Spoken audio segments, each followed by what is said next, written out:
Hey there, and welcome to Motherhood Unplugged. I'm your host, Mama Olive, otherwise known as Tatiana Karanja, and this is the podcast where we talk about motherhood honestly and openly. I'm so excited to share that this episode is brought to you by Malaica, Kenya's leading maternal care platform. Malaica connects you with trusted healthcare providers, offers personalized care plans, and offers the resources you need to navigate motherhood with confidence. You can check them out at malaica.com or on Instagram. We'll put all the details down in the link below. Hi, Dr. Lisa. Thank you so much for joining me today on Motherhood Unplugged. Thank you. Thank you so much for having me. I'm so excited that you're here. And I know you just got off maternity leave. So before we even get into it, how has that shift been from, maternity leave coming back to work? Yeah, I mean, it's crazy. Pregnancy brain turned into mom brain, which, so the fog remains.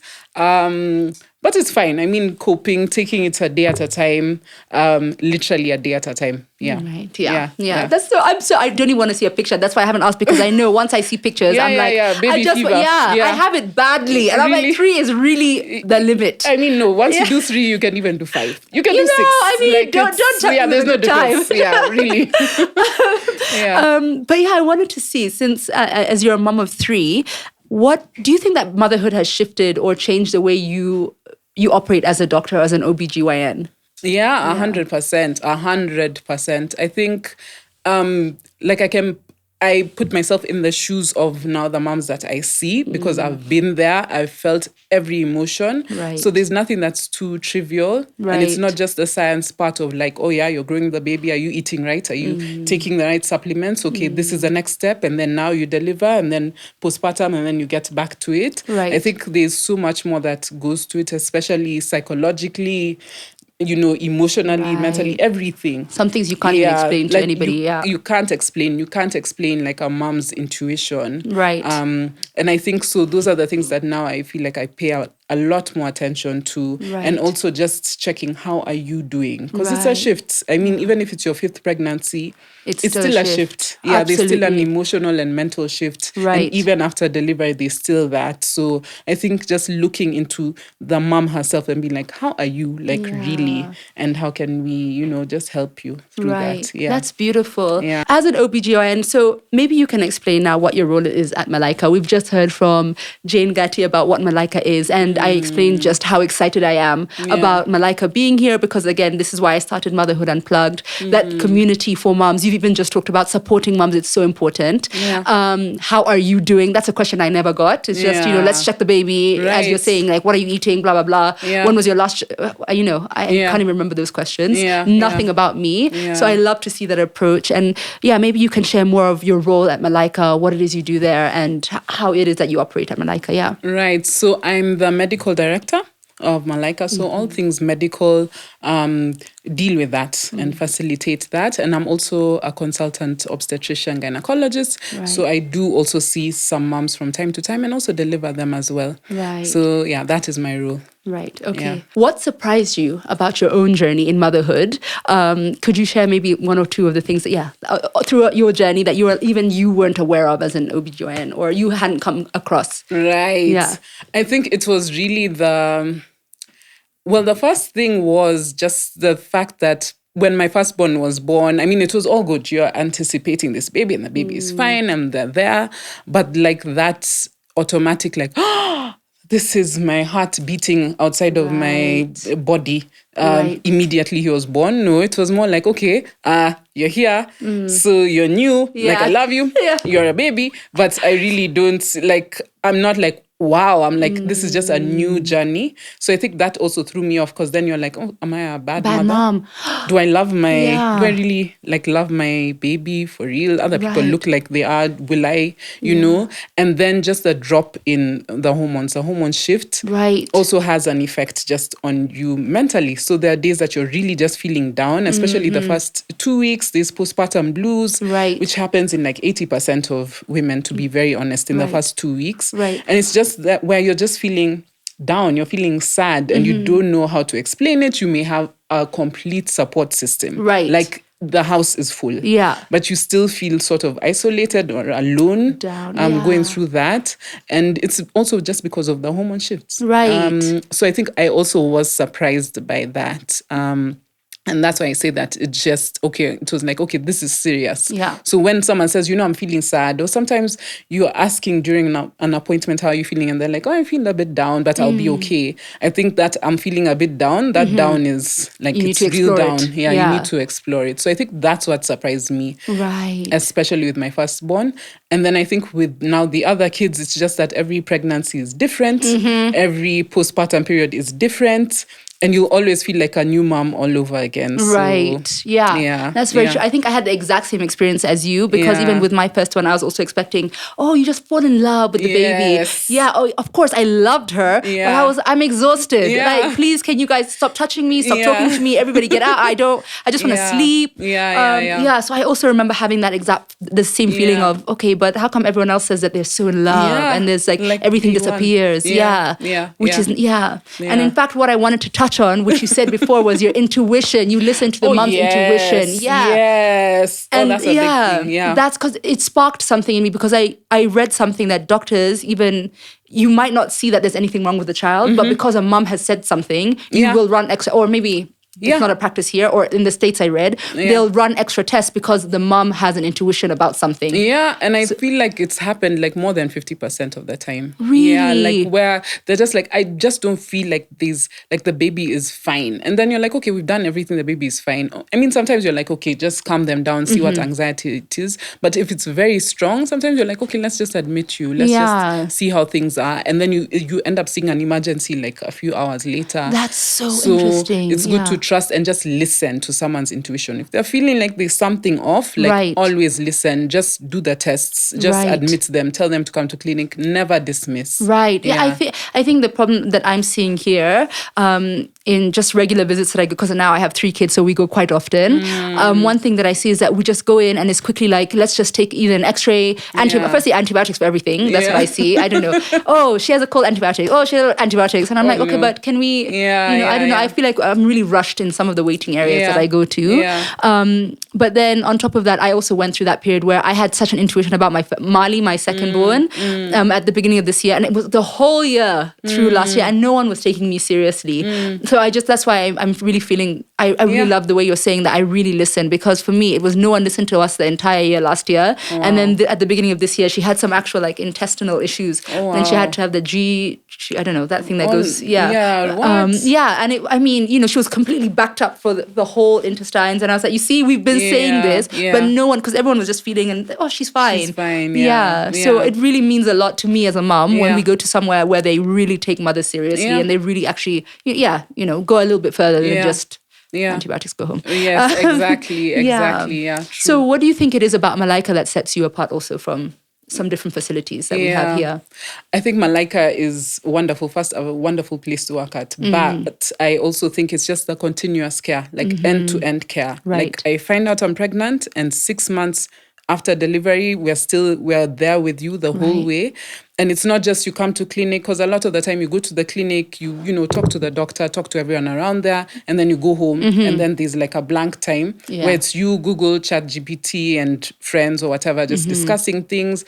But you feel like you want to call up your doctor, but you don't know if you times, can. but you don't know if you can. Sometimes you don't even get through to them. So Malaica just bridges that gap. That's why we're hybrid. So it's clinic, and then you have your community where there's a nurse midwife who also is available to talk to you in case of anything. You have your group of moms who are, January 2026 moms are all in the same group, so you talk to each other.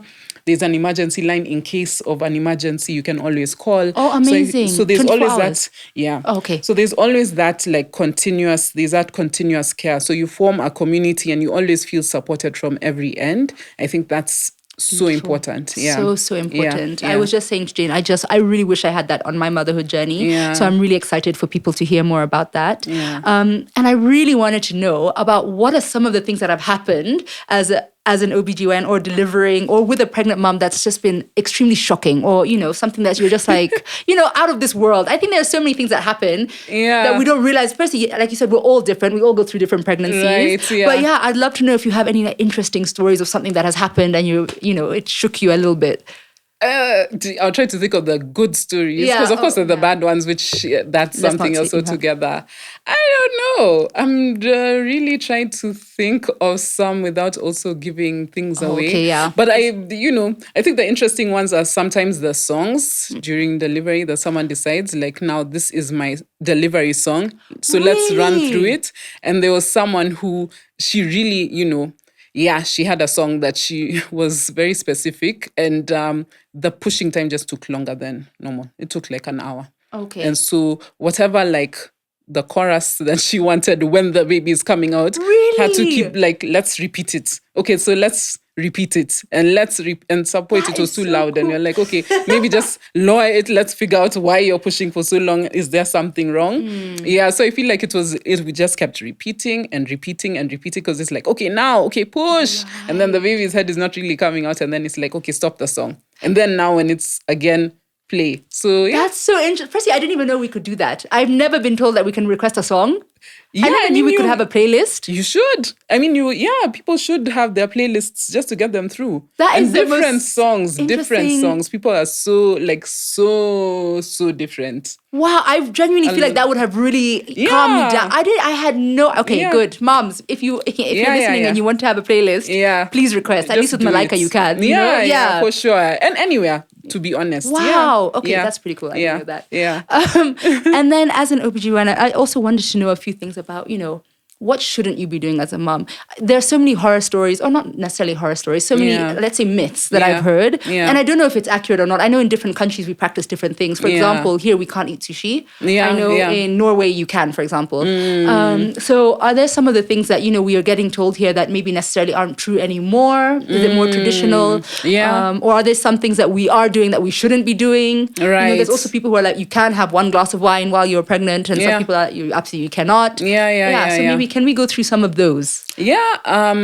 I think one thing that's it's changing now with our generation, but there was that thing of, if you're pregnant, you shouldn't even like move around, no exercise, just sit and sort of like preserve the baby, which is in essence quite unhealthy. You should be moving around, you should be exercising to whatever extent that you can, because delivery and even the healing after, you really need a lot of like strength that you've accumulated because of exercising and doing all of those things. So I think that's one of those things. I did CrossFit, and I remember people being like, what are you doing? You should not be doing this. Yeah, you're going to damage the baby. And there's nothing like that. If anything, you're helping the baby. But I think that is changing with our generation. But I know like people's moms or their grandmas are like, honestly, you're doing the most. And that's so dangerous for your child. I think during breastfeeding, there's a thing of like pump and dump. So like if you drink anything, even if it's just a glass of wine, you must pump and then, pour the milk or whatever. But it is safe to have like a glass or two of wine and like 2 hours later just breastfeed. That's what I read actually. 2 hours per glass that you have. So if you're having like 4, you wait 8 hours. Exactly. Like and that's okay, because it's the same way that alcohol leaves your body, like you now just it also leaves your breast milk. So it's not that it stores there and then the baby is going to have to drink that one to empty it. It also leaves the breast milk as well. So there's that as well. I mean, there's so many. Raw meat, raw fish. Yeah. I mean, the thing behind it is just to avoid the bacteria that is harmful to the baby. So when we talk about raw meat, raw fish, you do find like commonly then there'll be that bacteria. So just to be on the safe side, I wouldn't say that if you eat, it's definitely harmful to the baby. It's just because you're trying to avoid the bacteria that can be harmful to the baby. So there's that as well. When it comes to alcohol, I mean, everywhere is mixed. And people do have a bit during pregnancy, but we advise just don't do it. Just don't do it at all. The same with smoking cigarettes and everything else. It can harm the baby. There's a thing of like eating pineapple. I know some people are told just don't eat any pineapple at all. It can cause like preterm labor or miscarriage or something like that. I think that's a myth. I mean, it is definitely a myth. You can eat as much pineapple as you want Right. during your pregnancy, and it's fine. What about honey? That's another one that I wanted to ask. Honey to your baby. You know, there's some people who are like, you know, you feed your baby's formula, like, yet you don't want to give them honey. Can you explain why? Is it called botulin? What is it called? Yeah. It is, yes. So that like toxin, there's a chance of getting like botulinism. There's a toxin that could be in honey. So that's also the thing of just saying, maybe wait until they're 1 or 2. But again, I don't think it's too unsafe, to be very honest. Okay, interesting. Yeah, but don't get that from me because I'm not a pediatrician, but I'm just saying, yeah. Okay, okay. That's right. Let me go through. I've been really wanting to ask about that. Yeah. Okay. Yeah. Okay, yeah. What does Malaica do for mums that feels especially meaningful to you? I think you've talked about the community aspect of it. Yeah. So I guess that would... Yeah. The community, the fact that you can get mental health support without really going to, because there's a bit of, well, not stigma, maybe it's even just the energy spent to say, okay, do you guys know of a good therapist I can talk to? I'm feeling a bit down. And some people might be like, you know, that's just part of pregnancy. Right. Or even just the stigma that people will say, oh, are you depressed? Are you? And sometimes you just want to talk to a professional and see how you can cope with pregnancy because, again, it's a change. Right.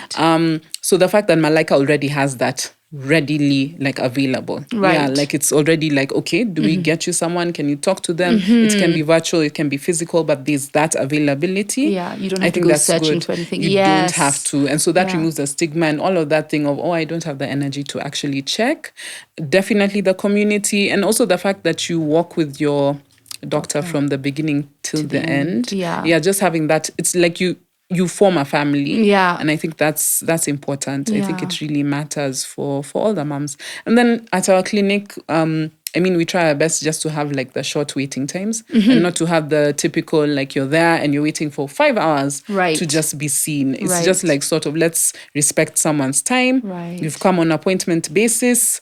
You see your doctor, you do your scan, you do your lab tests, and you're out. I think people also value that, and I also would, value that as well. I do too, because I hate that especially if you've made an appointment. I understand if I've gone to AR and I'm in the waiting room because I've not made an appointment. But especially when I've made an appointment and then you're there hours later. It's what was the point of that even in the first place? Yeah. Exactly. Your day is gone. Yeah. So you're Exactly. Yeah. And then you're there with the 3 kids and you're sitting in the room. You're everyone is jumping around.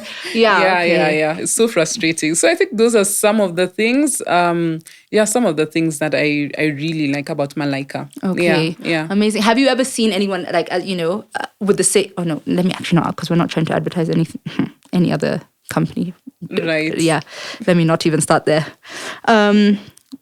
What are the things that mums aren't told about early postpartum? Yeah, I think you had mentioned, and I think also Jane mentioned when talking about Malaica, that you go through courses, you're able to learn about different things depending on the questions that you have. Yeah. But I think that there's so many things that we don't get told. Yeah. And that's why I really like the idea of being able to start from 0 to 6 months off postpartum.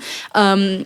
There's so many things that I wish I knew, or maybe, you could be going through it and you don't want to, like you said, stigma. Yeah. You don't want to be talking about things because you're other people are just oh no, it's pregnancy. You should just be going through this. We did this. Why are you behaving like that? I don't know. I went through that. So maybe you can share, what are some of the things postpartum or before we've given birth that some of us don't know? What are some of the major things we might not know?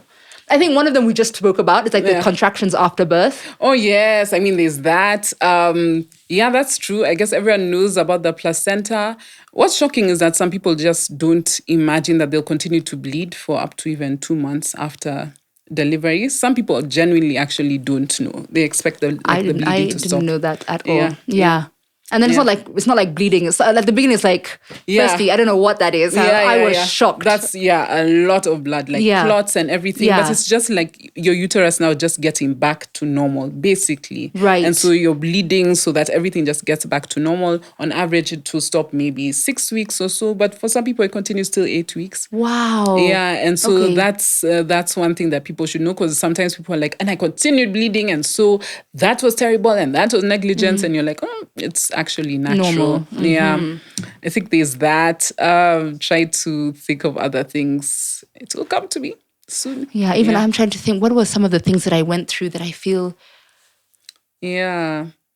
Yeah, definitely Right. I feel like there's a lot of things, but now it's not coming to me. Yeah, it's not coming to What did I mind. go through in my pregnancy? Yeah, that was so interesting. I mean, there's constipation in the beginning. There's a lot. Many people have hemorrhoids like after delivery, Right. commonly, What is and they that just even? don't expect. So it's just like swelling basically where you're passing your stool.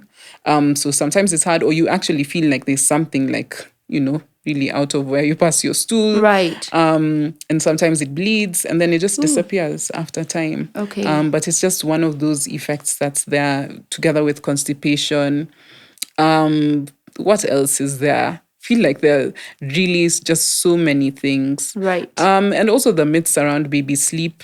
Some people like the first 2 weeks of the baby being born, they're like, wow, what a baby, has slept the whole day and the whole night. And then like 2 Things weeks change later out. or 4 weeks later, they're like, wow, this is completely different. So just knowing that, your baby, once they grow, then now you really have to guide them in terms of their sleep journey. Right. In terms of everything, really, right? Yeah. But that's such a big one. I hear people talking now, as I was saying, my friends have just started giving birth. Right. So sometimes they're talking about things. Yeah. And I'm just being quiet because I was there. I think a bit of naivety or something. Yeah. I mean, because of course, you've just given birth. Right. And then now when you're 3 kids in, you kind of know maybe a little different. Yeah. So sometimes I hear my friends talking about things and I'm just sitting there thinking, oh gosh. well, you just, good luck to you, girl. Yeah, like we'll be there to support you. Yeah, but I think there's a lot of that, like, this baby is fine, sleeps all the way through, and you're like, it might change. Also knowing that babies are so dynamic, they go through sleep regression, they go through growth spurts, they go through so many things. So you might think that your baby's routine, and then it just flips. Switches up on you. Yeah, and then so it's to also go with the flow and just be like, okay, it has changed, and not to be very like anal or strict about some things because things change. And that's now where Malaica comes in, because you're able to talk through it. Now when these things have changed, you're like, well, I thought my baby was... Exactly. Why have I... And then even having that community of mamas have you experienced. Exactly. Again, I think that is just the most helpful and incredible thing, just to be able to say, hey, last night it was a hard one for me. Then some other mom is just chiming in. And that's so important. And it does happen. Like you find like at 2 a.m., 3 a.m., they're like, okay, who's awake? What's happening? Oh, this one has been awake the whole night. Oh, this one I've just given her milk. Oh, I don't know what to do. Oh, I feel like crying. Oh, my partner is snoring and not helping me. I feel like, and they're always supporting each other. So I think it's really nice, really special. Yeah. And is there anything that you would wish, pregnant ladies or people who want to become pregnant, is there anything that you'd want them to know off the bat? Like your top 3 pieces of advice for women who are just about to become pregnant, thinking about it, or who are pregnant? Yeah, I think the first thing is really go to the clinic when you find out that you're pregnant, or if you're trying and you have any questions about your health. It's good to go and be empowered. Ask as many questions as possible when you're with your doctor. I think it's important. I think that's also another thing, like culturally we're changing from that, but where your doctor says do this or this is what you need to do, and then you just do it without asking any follow-up questions. It's good to always to be empowered with your knowledge. To know how things are. So I think it's good to be empowered, go to the clinic, be seen once you find out that you're pregnant. And then also to just always know that you have support somewhere. It's important to have a support system. Amen. Many people are so, independent. I can do this alone. Or you're very traditional in thinking that I need to have my partner or my spouse or baby daddy to be that's the support that I need. And sometimes that person is not there. Doesn't mean that you're alone. You have friends, you have aunties, you have a mom, you have someone, you have Malaica. So to also not be so rigid, but to understand that you need a support system no matter what. And it's sometimes hard to get there, even when you know you need support. I think I went through that. Having Nova, even it was my 3rd pregnancy, and I knew I needed support, but it's so hard to now start asking people for help. Right. And then sometimes it's like I felt that I was maybe pushing or stressing my friends out. I'm always talking about the same thing. Right. Because you're going through that same, that's your lived experience. You're literally going through that 24/7 for at least the first 6 months, the first few months of their life. So I felt like I'm pestering people about the same thing. And at one point they must be like, okay, Tats, we get it. You're tired. You know, like... It's fine. Tell us something. Can you, so then you just stop messaging people for support because you also think you're part of somebody stressing. It's really, I completely agree with that. Support is key in those first few months. Especially. Yeah. And what about the top 3 things you'd say about giving birth? Well, yes, giving birth. Number one, it's good to have a birth plan. Okay. And a birth plan is basically, it's a document that we have at Malaica that everyone fills out when they're halfway through their pregnancy. Right. And just like, okay, this is who my birth partner will be. This is where I want to deliver. You can't really decide how you want to deliver. Of course, Right. everyone has their ideal, that's fine. Right. But also just to be like, okay, this is, I want a private room. I want to have my playlists. Right. I, want to, walk a lot of the time. I want an epidural or I Right. don't want an epidural or something like that. Right. But just have a plan and then also, visit the hospital that you're going to deliver. Because I feel like it's not that you have control over the whole experience, but just, to allay a lot of anxiety. Right. Just see yourself wherever you're going to deliver. Have Right. some sort of, you have a plan. Yeah. So that things are not just happening to you. Yeah. You're actually, part of the you're plan. part of the plan. So I think birth plan, very important to have. The second thing is also, while you have a birth plan, also be open-minded. Things can change. You can have an emergency C-section because the baby's heartbeat, isn't too good or there's an issue with you. And if that happens, it's okay. Right. As long as your baby is fine at the end of the day. Yeah. It's hard to find many people who say, oh, I regret having a C-section. I think a lot of the time it's just like, okay, the baby was born and is fine. I'm happy with that. Right. So just to have that kind of open mind. And then thirdly, we talk about supplements, but I think also just having a healthy, balanced diet matters and goes a very long way. Drinking enough water, eating enough fruits, eating your vegetables, having a good balanced diet goes a long way beyond medicine and supplements and so on. I mean, there are like 10 things I could say, but maybe those are the three. But as you're talking about supplements, how important are the folic acid supplements? Yeah, they're very important. Right. Okay. So we shouldn't be missing them when we're in the first 3 months. Okay. Yeah, at least. Yeah, because that's when there's formation of the baby's spinal cord and the brain, and the folic acid is really needed then. Of course, you get it in your food, but this is just to ensure that you have enough. Right. So in the first 3 months, you should have your folic acid. After that, fine. Okay. But that time, yes, for sure. Yeah. And if you had advice for somebody, because I know we've talked now with pregnancy, giving birth, and aftercare, Malaica also really concentrates on the mom. Yeah. Now, when you see that a mom isn't doing as well as maybe she should, I don't want to say should, maybe she could be doing a little better. You can see her mental health is declining a little bit. Yeah. How do you, as Malaica, now step in? I mean, what kind of conversations are you having to give them a nudge in the right direction? Right, yeah. So firstly, there's a scale or a score that we have just to screen for postpartum depression. Okay. So when they come to the clinic, there are questions that we ask that already lead us there. Of course, we offer counseling. We encourage them. We call the psychologist for them and just organize sessions with the psychologist. The psychologist takes it from there. That's one of the things. But then the goodness of having your nurse midwife in the community, in the WhatsApp group, they can also check on you. If you're someone who used to be very vocal or you've just become suddenly quiet, they'll call and be like, are you okay? How can we help? We have mommy meetup sessions where moms, after they deliver, come. I mean, we even had one where someone came with her 2-week-old baby and they just come with all their babies and just bond and talk. And there's a session, yes, by, an expert, but they always just bond, talk, meet their babies. So it sort of just uplifts them in that time. And I've also seen in that community when something bad happens, and bad things do happen. I mean, if a baby's quite sick or passes away or anything like that, I mean, I've seen the community really come together and even just go and visit that person and just form a real family.